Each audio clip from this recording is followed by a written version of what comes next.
the language of anatomy.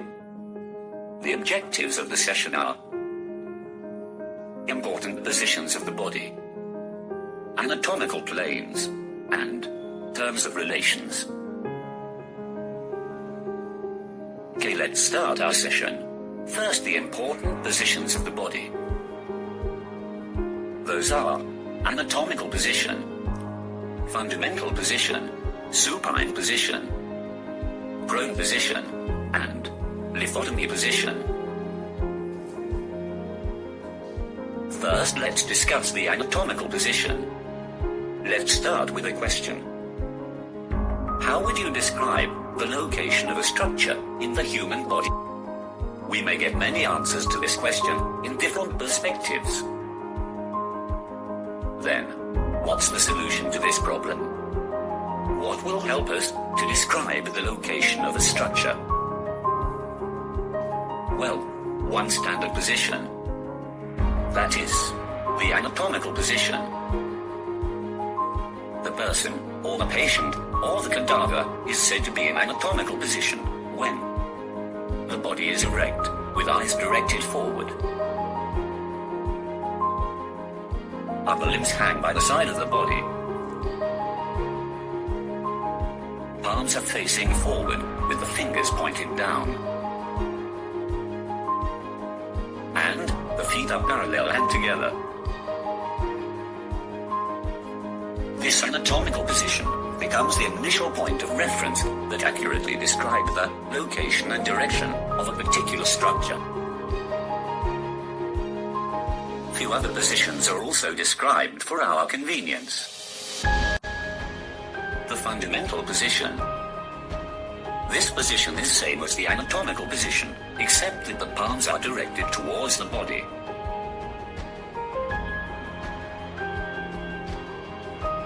Next, the supine position. In this position, the person lies on the back, with the face directed upwards.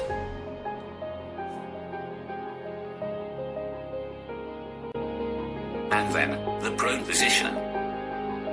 In this position, the person lies on the belly, or the abdomen, with the face directed upwards.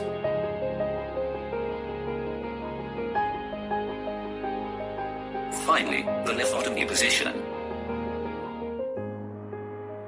This position is often used during childbirth and surgery in pelvic region. This involves lying on the back with the hips and knees bent at some angle, and thighs are moved away from the median plane. Okay, that is about important positions of body. Let's now talk about the anatomical planes. The body is often sectioned or cut along a plane to study the internal anatomy. The body planes most frequently used are sagittal plane, coronal plane, and transverse plane. Okay, now we are gonna start with the sagittal plane. It is a longitudinal plane that divides the structures into right and left parts. There's two different ways to describe the sagittal plane. The mid-sagittal plane. This divides the structures into equal right and left halves, as it passes through the midline. And the parasagittal plane, which divides the structures into unequal right and left parts. Next, let's talk about coronal plane, which is also known as frontal plane. This is also a longitudinal plane, and this divides the structures into anterior and posterior parts. And then, finally, we have the transverse plane. It is a horizontal plane that divides the structures into superior and inferior parts. Okay, now let's discuss the anatomical terms of relations. This list of terms help us to describe the location of one anatomical structure in relation to another. Alright, let's do each of them individually. Let's start with anterior, which can also be referred as ventral, which means towards the front. For example, the toes are anterior to the ankle. And in contrast, there is posterior, or dorsal, which means towards the back. For example, the heel is posterior to the toes. Okay, next, superior, which means towards the top. For example, the nose is superior to the mouth. And, in contrast, the inferior, which means towards the bottom. For example, the mouth is inferior to the nose. Cranial or cephalic can be used as alternative for superior. Similarly, caudal can be used instead of inferior. But these terms are often used when describing the anatomy of brain and spinal cord, or the skull and vertebral column.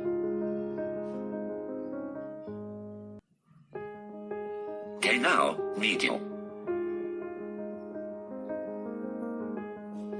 which means towards the midline. For example, the little finger is present medial to other fingers. And then there's lateral, which means away from the midline. For example, thumb is present lateral to other fingers. And then, proximal, which means situated close to the body. For example, the elbow is proximal to the wrist. And distal, which means situated farther from the body. For example, the wrist is distal to the elbow. Up to now, we have discussed the terms that are frequently used to describe the anatomical location. Now, let's have a look at some terms which are specific to particular regions of the body. Palmar and dorsal. These terms are often used to describe the surfaces of the hand. Anterior hand is referred as palmar, and posterior hand is referred as dorsum. And next, plantar and dorsal. These are used for feet. The inferior foot surface, that is, sole, is referred as plantar, and the superior foot surface is referred as dorsum. There are certain other terms to describe how deep a organ is located. Superficial or external, which means nearer to a surface. For example, muscles of the arm are superficial to its bone, that is humerus. Next, deep or internal, which means situated inside, that is farther from the surface. For example, the humerus is deep to the arm muscles. And intermediate, which means situated between a superficial and deep structure.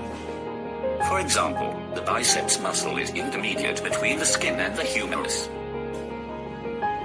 And so, these are the anatomical terms that you guys need to become familiar.